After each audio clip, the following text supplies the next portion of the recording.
place I grew up, I see most of you still keep the same seats that you've had them when I was a kid. So great to see that there. So Nancy, that's nodding. So I talked with Amy, how long was that? About a month ago, when a lot of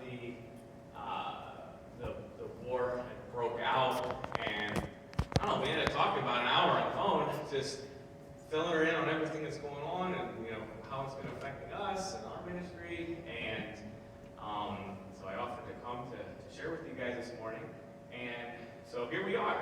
And I was hoping back then that this thing would have already fizzled out and died down over there in Israel. Obviously that's not the case, and I knew in my heart that wasn't going to be the case, but we're always hopeful. And so I want to talk a little bit about the current situation. I'm sure most of you, if you guys are news junkies, you're probably, as informed as I am. I also want to share a little bit a biblical perspective on who Israel is, what God has said about Israel, and what His plans in the future are for Israel. Because I think that's very, very, very important for us as followers of Jesus to understand who Israel is and how do we, as followers of Jesus, relate in that whole situation. And then I wanted to do some just question and answer time. I don't know a whole lot, but I hope I can share a little bit what I know. And we're just thankful to be back. We are here in Ohio visiting family for Thanksgiving, so that was good. And I'll go ahead, because they take up half a pew. I'll introduce my family. So you guys all know my wife Sharon. So my oldest Jacob, who's actually studying in Chicago at Moody Bible Institute right now.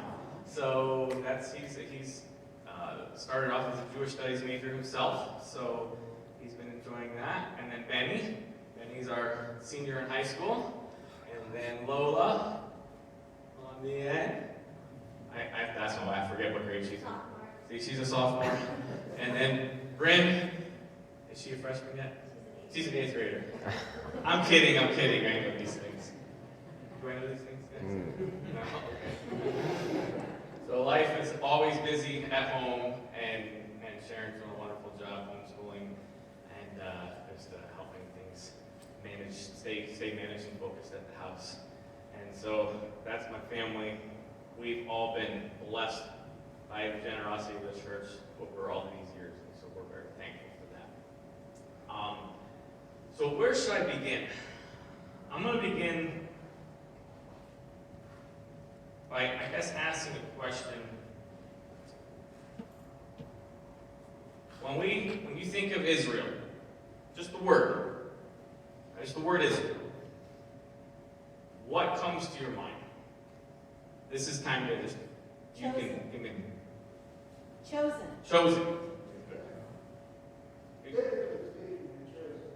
Yeah, I just want just a simple, what comes to your mind? So that's good. Struggles. Okay. It's a lot. That's really good. A country. Holy. Unbelief. What's that? Holy. Holy. Okay. What else? There's a lot that can come to mind what the word is. Tribulation people, okay? Thinking like towards the future there for sure. Jesus heritage. That's good. Blessings. Abraham. Yep. These are all true. You mentioned struggle, so that you guys might remember we're talking about a little bit who God says Israel is. So I think you said Abraham. God made a promise to Abraham, right, back in Genesis 12. And He promised to make him into a father of many nations, make him a father of a great nation as well. And so we have a promise that's made to one man before there's any idea of a specific group of people that God's going to work with. And he makes promises. I'm going to make you a great nation. I'm going to greatly multiply you, greatly bless you. I'm going to give you a land, and I'm going to settle you in that land. Then he had a son. Well, he had two sons. Who were Abraham's two sons? Isaac, Jacob. Yes, Isaac, Ishmael. But he made a promise. The promise, kind of the same promise he made to Abraham, to Isaac. And he said, I'm going to bless you and make you a great nation. I'm going to give you a land. And then, who were his sons? Jacob and Esau. So he made a promise. He made a promise to Jacob. And that promise was the same promise that he made to Abraham. And then he made to Isaac. And now this promise is made to Jacob. To be, multiply you, make you a great nation, give you a land. And how many kids did Jacob have? Whoa. Yeah, well, it was actually more, but there's 12 sons, right? 12 sons. We have these tribes. And what did God change Jacob's name to? Israel, which means to wrestle with God. When you said struggle, that's the first thing that came to my mind. There's always kind of been this wrestling relationship with God and Israel. It started from the beginning. What's fascinating is, so then we have the 12 tribes, and we have this nation of Israel, and then everything that we really have from the Hebrew Scriptures, the Old Testament, is God's story of working with his people, Israel, this nation of Israel. And if I were to ask you, what was the purpose? What was God's purpose for his people, Israel? They were going to be priests, and they were going to evangelize the world. Okay. Does anyone else want to add anything to that? I think there's a real simple way to put it. He called them to be a light to the nations. Yeah, evangelize the world. The purpose and goal. Hello, I know you guys. Good to see you both. The purpose that God gave, the whole purpose of creating people of Israel, starting with this promise to Abraham, and then to Isaac, and then to Jacob, is that so that they would be a blessing and a light to all the nations. The goyim is the Hebrew word for nations. So all the nations, God wants his people to be a light to the nations. Sounds like an easy job, right? Well, not so much. So he gave them the law, right? He gave them prophets. He gave them all of these ways to live so that the world would know that they belong to him and that they would be his people, to be his representatives here on this earth. And this is kind of, I even hate asking this question because we'll get back to it, but how did they do? They got the ball. It's not great. The reason I say how they do is because we look at us as followers of God, and I want to ask you, how do we do? We have not changed as people. And it always breaks my heart to see how fallen and how much we fail to just do what God asks us to do.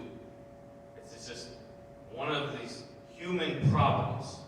Now, throughout the centuries, a lot of people have looked at the nation of Israel and said, look at how they failed. And they don't even look at it from a biblical perspective. But even from a biblical perspective, a lot of Christians have, over the centuries, have looked at Israel and said, look at how they failed. Okay? This is true. They have failed. And so it's a little bit of what I want to talk about this morning is with their failure to be obedient and to listen and follow God, there came punishment and discipline for that failure. So throughout the scripture, the punishment for their disobedience has really always been one thing, and this is biblically speaking. Do you guys know what that is?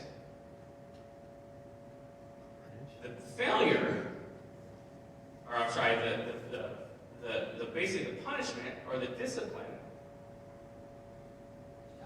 First of all, we are parents. Who's had children? When your children have disobeyed, if you're a good parent, what do? Correct? You discipline, right? And there's usually a warning that goes with that. If you do this, this is going to happen. Right, kids? So if you do this, this is going to happen. So, for all of their idolatry and all of wanting to be like the rest of the nations and do things, the discipline was, I will remove you from the land. That is basically the main means of discipline that God told his people that he would enact on them. I would remove you from the land. If you obey me, you will have blessing and prosperity in the land that I'm giving you. That land just happens to be where the state of Israel is today. Okay? We're kind of cheating at this part of history because we happen to live in a time where the Jewish people have reestablished and are living in the land of Israel again. Now, a lot of people will say, oh, that's a nice coincidence. And a lot of people will say, well, they shouldn't be there, they should be somewhere else. Or a lot of people say, they shouldn't be at all. Okay? So, I want to make sure it's important that we as Christians, we follow the God of Abraham, Isaac, and Jacob. Because we, and I'm not going to get into all that, we all know as followers of Jesus, we have been grafted in to his program. We've been grafted in to, basically, to the people of Israel. We walk with them. Okay, I've spoken here in this church about Romans 9, 10, and 11, which is really probably the most pivotal, I think, passage in the New Testament for us to understand our relationship with the Jewish people and the Jewish people's relationship with God and how it's all going to work. I'm not going to go into all that today, but we as believers and followers of the Jewish Messiah have been grafted in with them. We have what rightfully belongs to them. And Paul says, don't be arrogant of them. Don't boast over your position. He even says, if some of the branches have been broken off, albeit to allow you wild olive shoots to be grafted in, all of us here who aren't Jewish, we've been grafted in. We're part of that. So, before we think, oh, we got it all figured out. No, we don't. God's grace and mercy, we can't understand it except through the eyes of how God treats his people Israel. The way God treats his people Israel is how we can understand grace and mercy. He's patient. He's super patient. So let me get out my notes now. And I want to go through a couple of reasons why I believe that the modern state of Israel, the Jewish people that are living there in that land now, is a fulfillment of what God has promised all along. Is it over? Is it done? No, it's not. But just as real, do we all believe Abraham was a real man?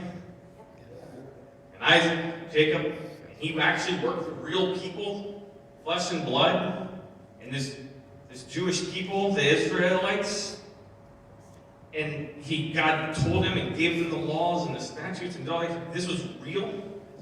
It's just as real then, it's just as real now. It's just as real as me and you sitting here in this room. And sometimes it feels like these stories are Bible stories.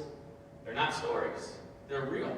And if God promised that he would expel them from the land that he gave them for disobedience, and they disobeyed, well, guess what? He did. And they have been dispersed all throughout the world. It's referred to as the diaspora. And if he promised that he's going to bring them back to the land someday. Do you think he'll do it? Yes. Absolutely. And that's why I'm here. So we're going to look at some passages here. So let's go to Ezekiel 20. We're going to get there. That's 37. We're starting at 20. So, Ezekiel 20.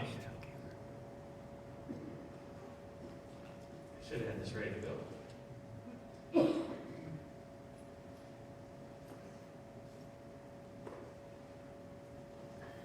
Verses 33 through 38. What we'll see here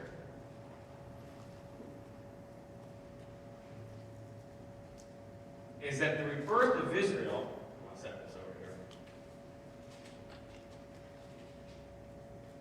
will take place in a state of unbelief. See, a lot of people think, oh, well, the Jewish people, they don't believe in Jesus.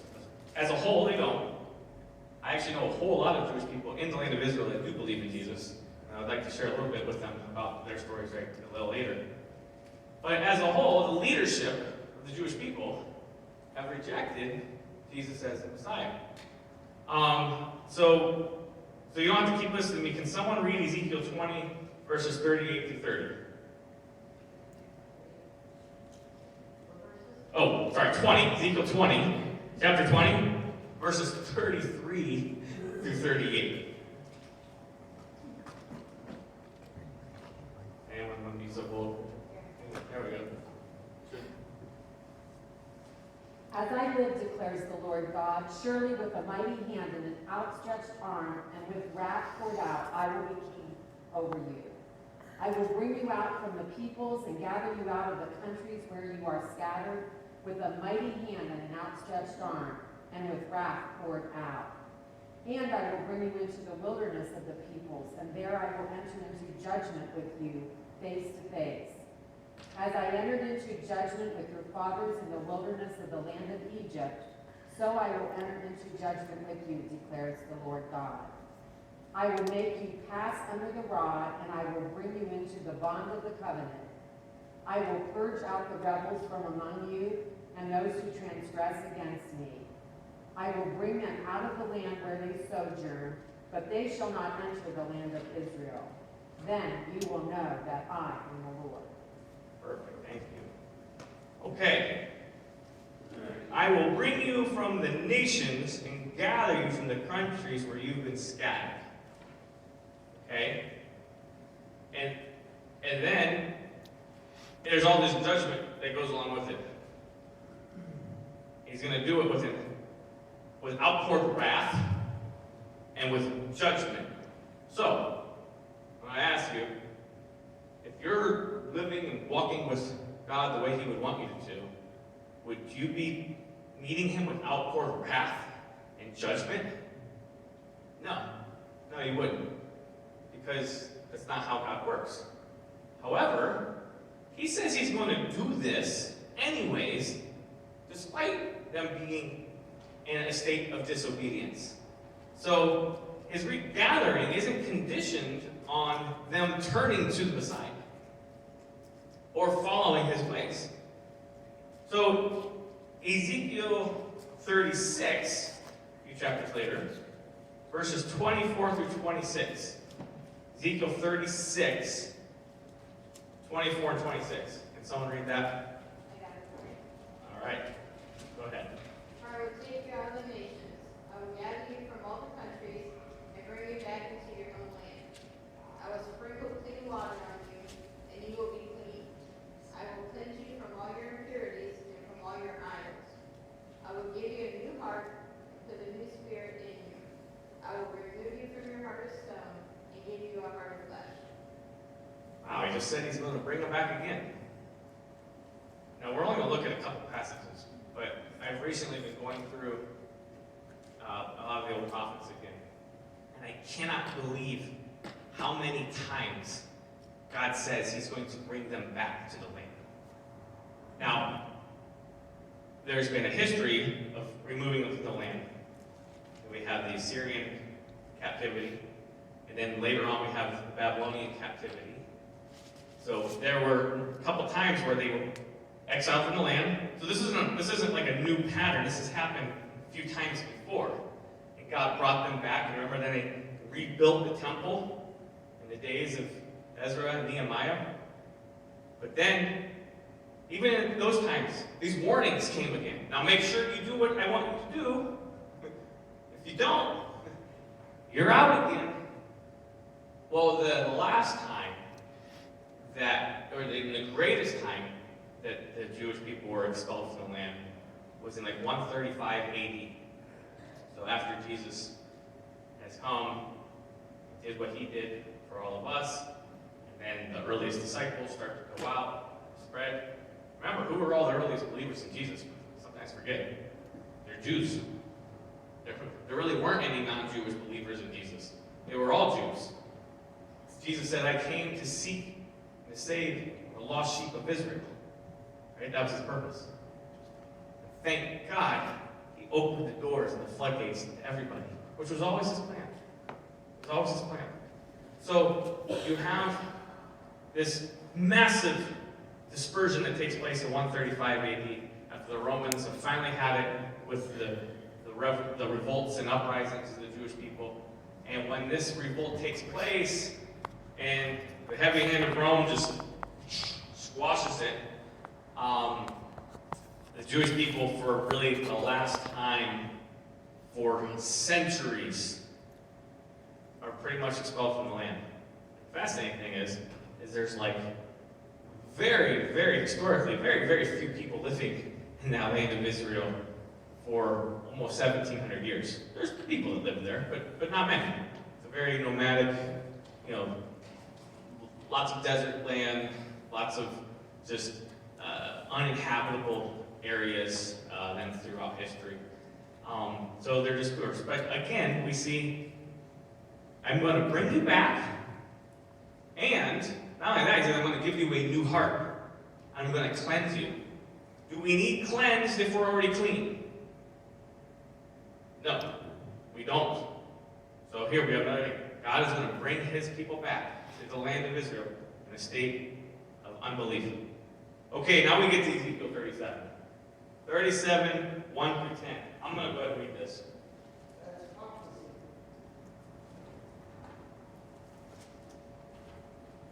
And a lot of us know this as the Valley of Dry Bones prophecy that God gives to Ezekiel.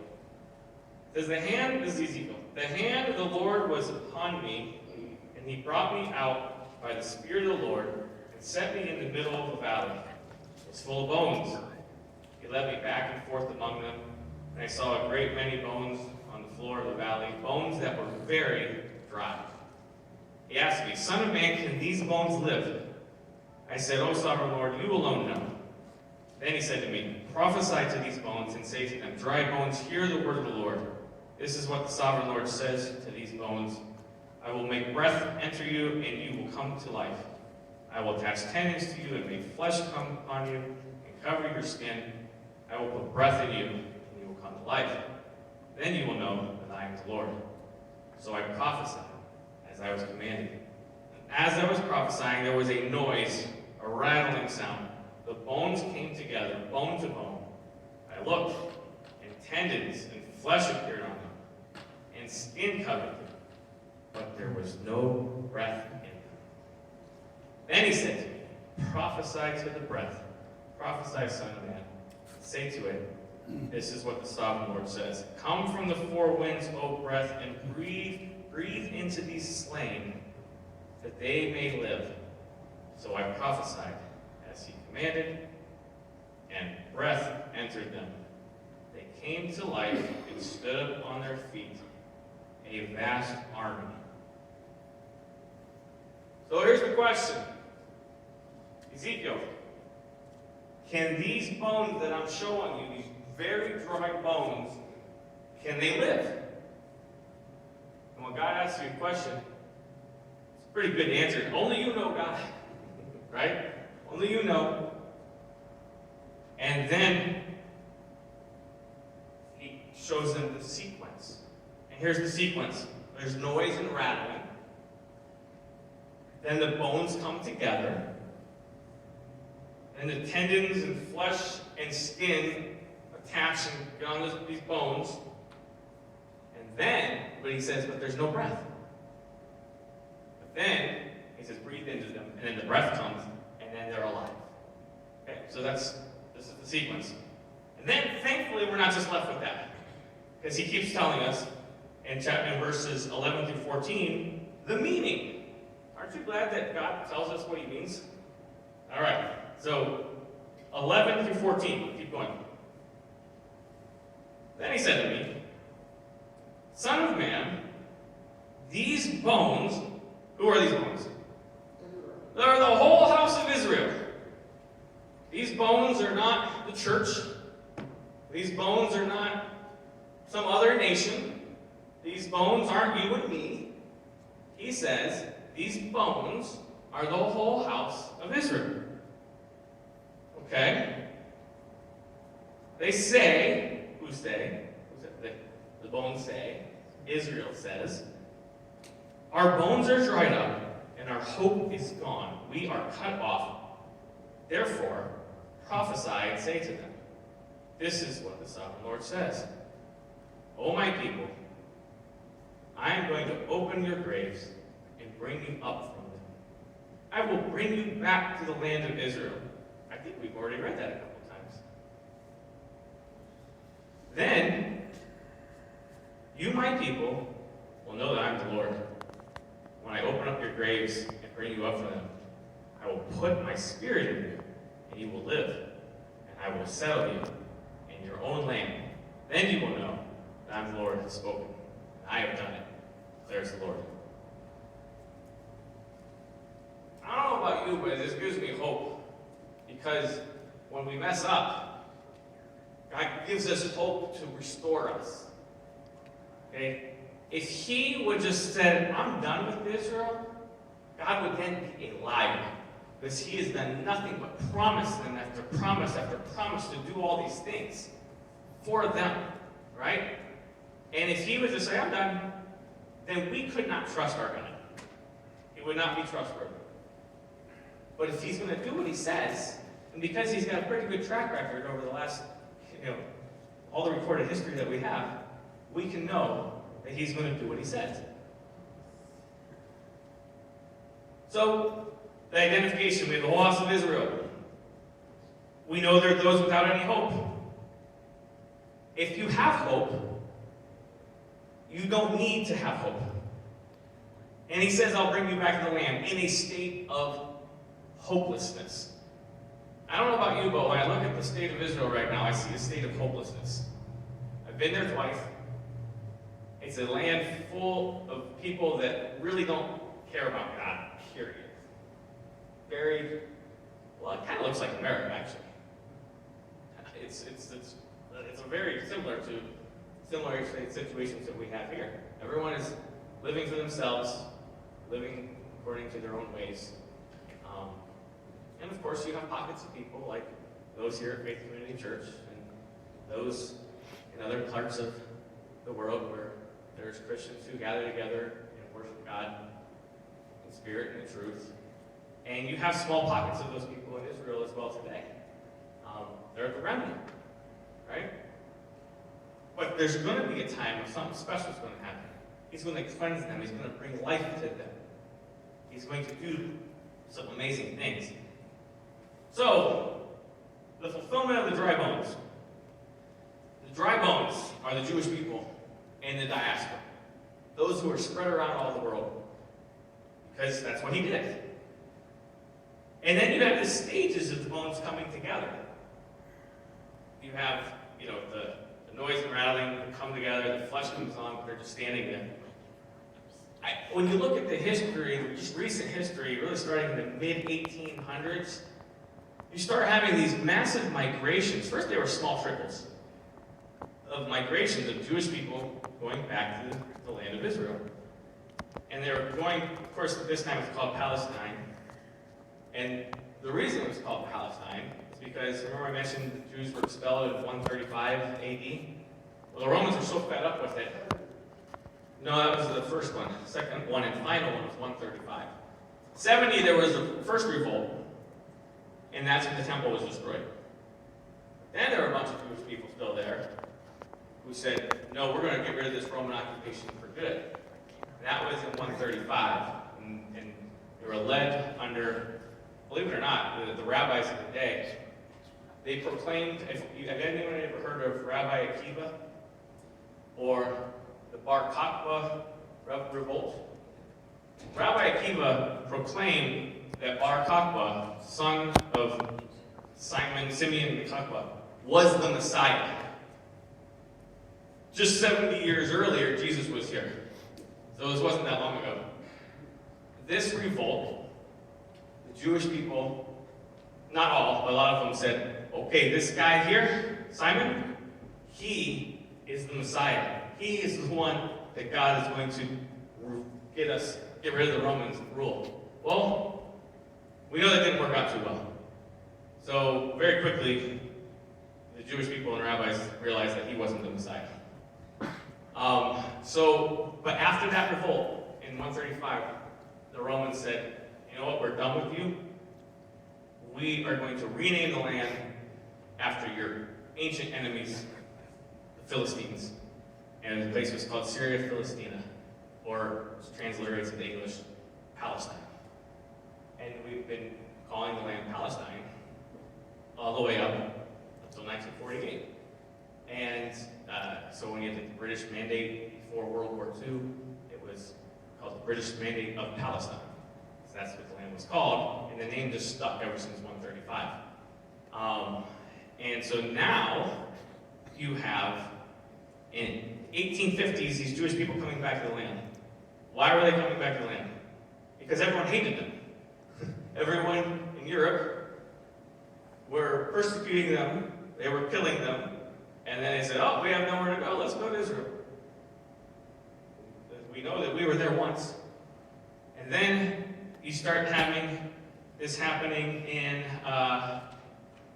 the 1920s, where you have these Russian pogroms, state-sponsored Jewish terrorism. So they're killing. So they realize, well, we're not welcome here. I hear there's a lot of stuff going on in Israel. Maybe we should go there. They start going to Israel. Then, in the 1930s, we have the rise of Hitler in Europe. And I'm pretty sure you guys are pretty well familiar with that history. It didn't work out so well for the Jewish people. And they said, well, we're not welcome here. And actually, they never had no choice. And they were boarded on trains, and then they were sent off to death camps, and they were gassed and burned to death. And then, during that time, those who were fortunate enough to escape, a lot of them went to Israel. And then, 1948, the UN votes to say, hey, this is going to be, we're going to vote this to become the Jewish national homeland. And it happens. But all the surrounding Arab nations all around said, we don't want anything to do with this. So, they start persecuting all the Jews that lived in their Arab lands. There were a lot of Jewish people living in the lands of Syria and Lebanon and Egypt and Iraq, Iran. But remember, these Jewish people have been spread all over the world. And after 1948, that persecution became so fierce. Guess where a lot of them went? They went to Israel. And so you have this noise and rattling and the flesh appearing on this people. But there's no breath. There's no breath. It's like a dead army walking. Oh, and then that's not the end of the story. So today, the vast migrations of Jewish people going to the land of Israel are coming from the former Soviet Union. Because they're not welcome there either. And so for the last 30 years, 40 years, that's where you've got lots of Jewish people coming to the land. And now what? Here we are. Here we are in this horrible war. And what's come from this war that's happening in Israel, it's not just that Israeli people living there now. But Jews all around the world, my Jewish friends in Washington, D.C., are afraid, our neighbors, our house is here, their house is right there. They're afraid to put Hanukkah decorations up because they don't want to be vandalized, and they don't know what else can happen. I have another Jewish friend from Chicago. I just had to meet. I don't know if you guys are familiar with there was a big pro-Israel rally that just took place in Washington, D.C. My whole family got to go down there, and we met one of my friends from Chicago. There were 290,000 Jewish people, well, again, non-Jewish people there, but I've never seen so many Jewish people in my life. They think it was the largest gathering of Jewish people ever in American history. It was something. I remember as just out of high school, a group from this church, some of you might have went, we went to the Promise Keepers rally in D.C. I don't know if you guys remember that. I think it was 96 or 97. It was a lot of people. I think there were more people at this one. And it was amazing. But all I could see is see all these Jewish people knowing that their lives are in danger just because they're Jewish. And so my friend Justin that went from Chicago, on Halloween he had a little pumpkin carved, and he had carved the Star of David in his pumpkin. And some kids came, they smashed his pumpkin on Halloween night. And they caught him, they saw him. There were a couple Arab kids. And when he confronted me, he said, well, why did you do this? He goes, well, you're from Israel, aren't you? And he goes, no, but we are Jewish. And he goes, well, same thing. You guys know I have my home remodeling business. And one of my clients from when we first started the business, he's this Jewish guy, not a believer. I became really good friends with him. I've renovated a couple of his houses over the years. Very wealthy, very successful. Really nice guy. I had lunch with him lots. We've shared about Jesus and things, and he's like, it's not for me. But he posted on his Facebook, he never posts anything. He goes, and I don't know if you remember, but shortly after this all started, there was a plane that came from Israel that landed in Russia. And a bunch of hundreds of these Russians came to the airport because they knew there were lots of Jews on that plane. And they said, we're here to kill the Jews. And they had to divert the flight, and the flight had to go and land in another province there in Russia. And then they had to sit on that plane for several hours until the Russian authorities arrested all of these people who were there to, I'm sure if they could have had their way with it, there would have been potentially a massacre that took place. After that, he said, after what I just saw with the airplane incident in Russia, I'm not okay. And if you're paying attention and know anything about history, you shouldn't be okay either. So I called him up, and we talked for a little while, and he was like, I'm doing okay, but the reality is I gotta look over my shoulder everywhere I go, because I have no idea what's going to happen. So we might not realize it right here in Canton, Ohio. I mean, we have a Jewish population here. It's not huge. But Jewish people in America, for the first time, really, in this message, are afraid. They're scared. And if you have Jewish friends that you know, I really encourage you to reach out to them at this time, more than any other, because you have something that you can talk about. And you can let them know that you love them, and if there's anything you can do for them, you're there to help them. Because it's a terrifying time right now. I'm not going to get to it, but in Jeremiah 16, and 17, you guys can go check that out. One of the things that we talked about God gathering his people back to Israel, but one of the ways, or two of the ways that he's going to do it, he says he's going to do it through fishermen and through hunters. The imagery is that of persecution. If you're hunting, what are you doing? You're going after to get your prey. Basically, God says, this is what I'm going to do. I'm going to allow this to happen. Kind of part of the whole discipline, so if you will. But the reality is because when you love a child so much, you care so much for them, you are never going to just leave them abandoned. If God loves Israel as much as he says he does, he's not going to leave them. He's going to make promises. He said, I'm going to bring you back. I'm going to restore you to your land. I will ultimately breathe breath into you, and you will live. That new heart that's coming, he's going to do it. There's still a lot of crazy and bad things that are yet to happen. We're living in a time where, I don't know the future. I don't know if this is kicking off the end of the end, or if we got another 50, 70, 100, 500 years. I don't know. We don't know. If anything we know, we've learned that God is patient. He is patient, and his patience is because he would desire that none would perish, but that it would come to him. So we need to live as though it's going to end tomorrow, right? Because we don't know his timeline. I grew up sitting in these pews knowing that his return is imminent. And I don't know when that is, but I know that he desires us to walk in his light and to be a light. And as followers of Jesus, the true Messiah of Israel, we have what belongs to them. Provoke them to jealousy. Do what Paul says to do in Romans 9, 10, 11. Provoke your friends to jealousy. Love on them. Especially in this time when Jewish people are really fearing for their lives.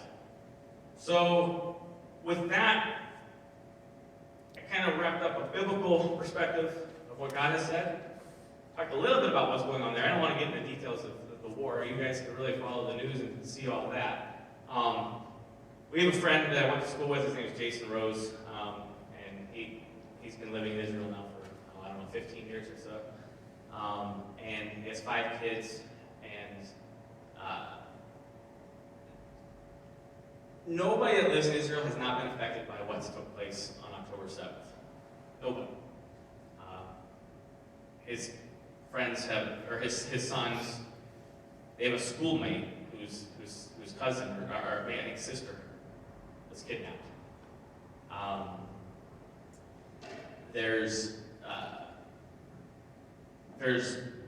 I know personally 3 soldiers serving in the IDF right now. Jacob has 2 friends at Moody, who one was a senior and one was a freshman. Both came from Israel to study at Moody. The freshman was a tank commander in the IDF, just finished his 3-year mandatory service. Well, they just called him back. He's back there right now, driving a tank. Our other friend, the senior, Sergey, he got married last year. They sent him back because Israel can call you back up if you're up to age 40 and serve. And this is Israel's greatest time of need, period. They've been through a lot of wars since 1948. Nothing is like this. It's not even close. So just be praying for these soldiers. Both of those, two of those I just mentioned, they're both believers. And there's a third, our supervisor from when we first went on staff at Chosen People Ministries. Their youngest son, Sam, he's in the IDF. He lives there, and he was already wounded once. A mortar hit the building they were in, and he got a concussion. Then when he recovered, then he's back out. He's on the front lines again. So just pray. There's a lot of believers in the Army. I mean, not a lot, but there are a number of believers in the Army. Pray for their boldness right now to be able to share the gospel, because there's hearts are softened right now. There's a real sense of turning to a higher power of some sort. So pray that God will open these hearts right now. So with that, I don't know how much time we have, but well, if you have any questions, go ahead, Amy. Can you explain who Hamas is, like you did with the Yes. kind of give background so we know So who they are? Hamas is the elected leadership of the Gaza Strip.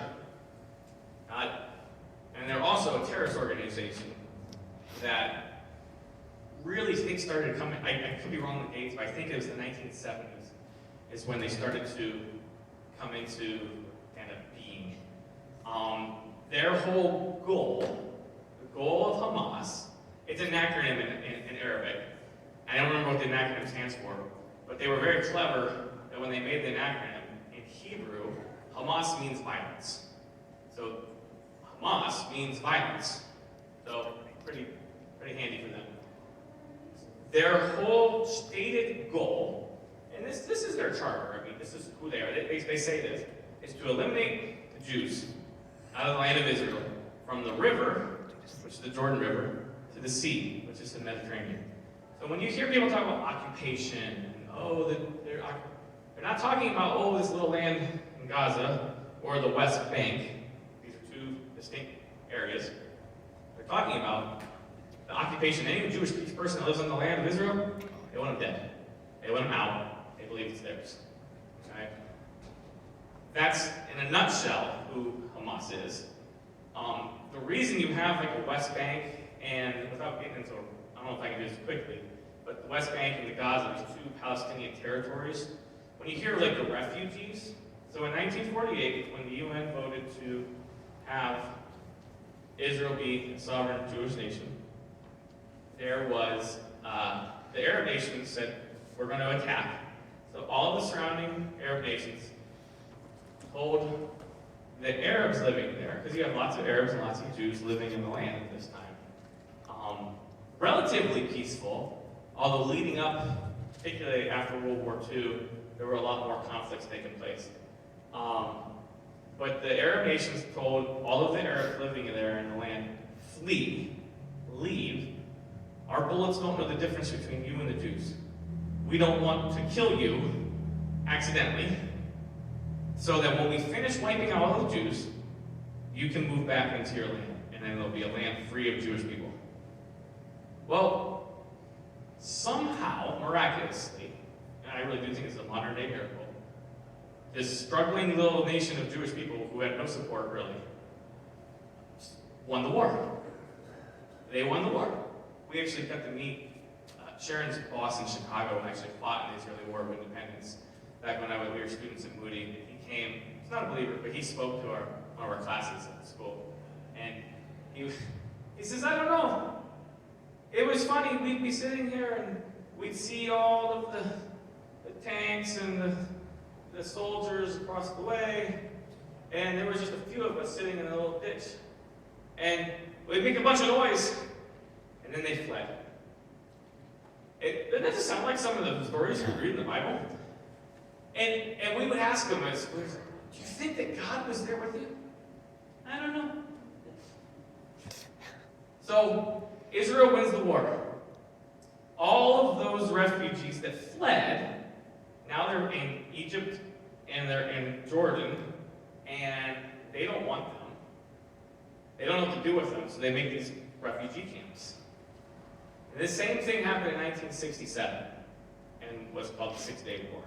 So then you have these two different groups of refugees, and it's become just a big problem for both the Jewish, or the Israelis, and for all the Arab nations, because they don't know how do you resolve this. So out of these areas rose up like Hamas and Hezbollah and different terrorist organizations that would just, desire. They don't desire freedom. I can't. They don't. They desire freedom from Jews living. That's what they desire. This isn't all Palestinian people. Make that clear.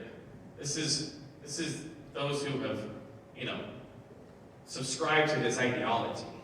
Sadly, and pray for the Palestinian people too, because none of us have a choice in where we're born in this world. It just happens, and then here we are. If you are born in a Palestinian territory, it's painful because they live under the oppression of their leadership in a lot of times just horrible conditions, and they're just stuck. And then they're indoctrinated and trained to hate Jews, and this is then what happens. And it creates this problem that we have now, and it's sad and heartbreaking. So does that help a little bit?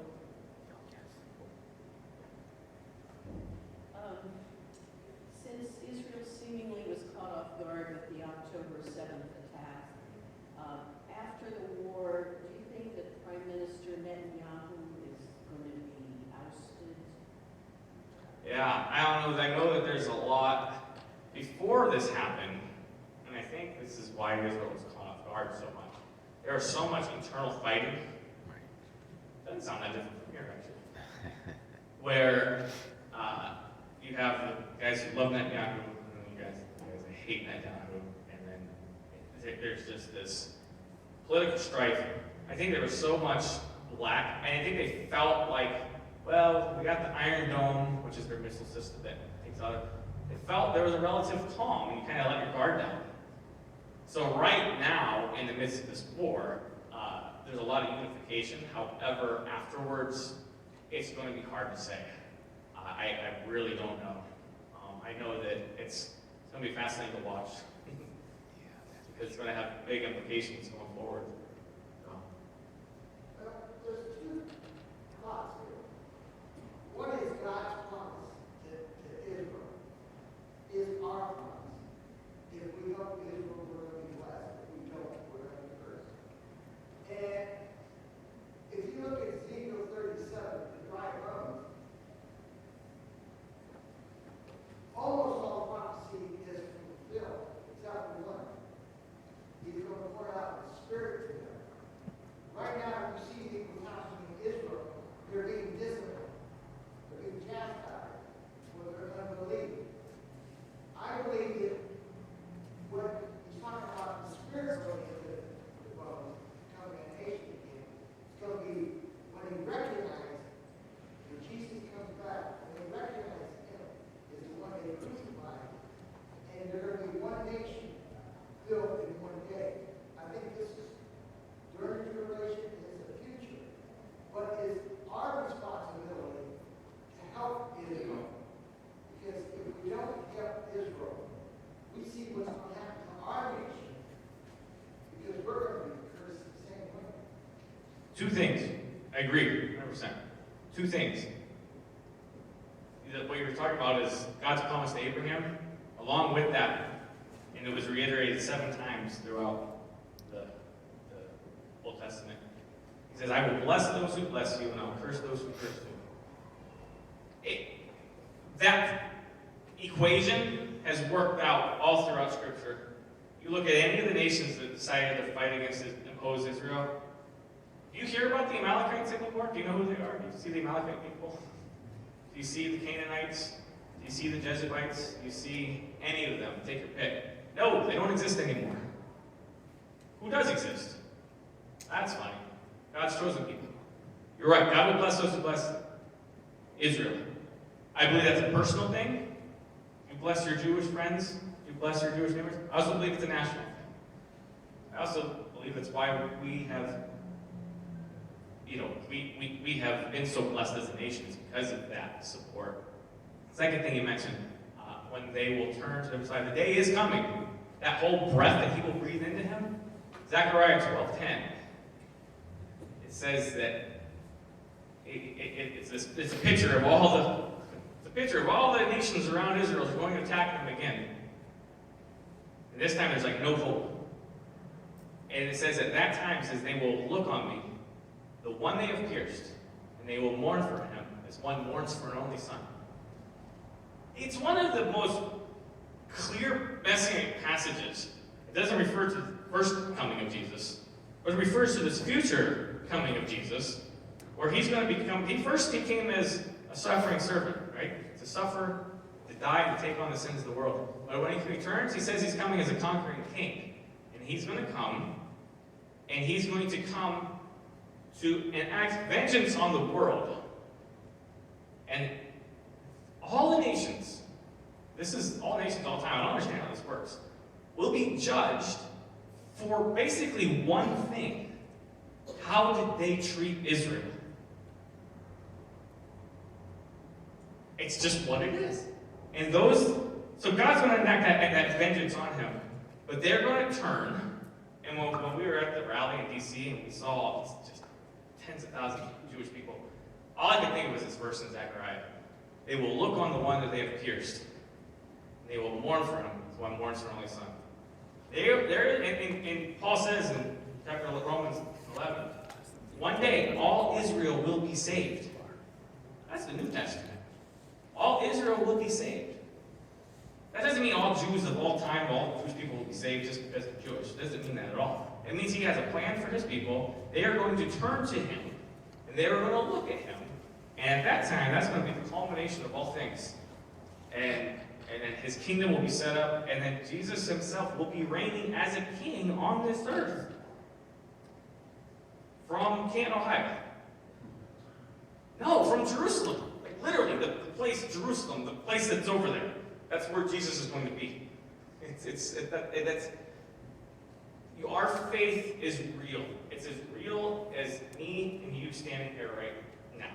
And I think if there's anything I can encourage you guys, it's to take what we have seriously, to know that it's so real, it impacts us in every way, and what we're not living a fairy tale, but what we have is real. So, great. I think I'm out of time. So, I can't thank you enough, so calm down.